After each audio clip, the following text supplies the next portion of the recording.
আমি আপনাদের সাথে শেয়ার করতেছি আমার রান্নার কিছু শর্টকাট ভিডিও।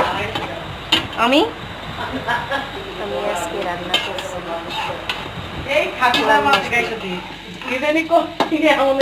কলা রান্না।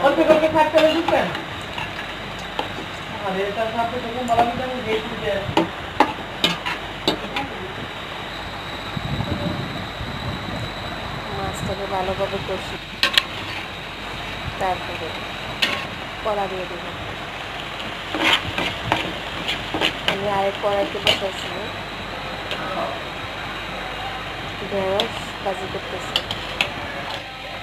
আমার যিনি হেল্পিং হ্যান্ড, তিনি আমাকে অনেক কাজে সাহায্য করে, সব কাটি কেটে রাখে, তারপরে আমার বাচ্চা গেছে।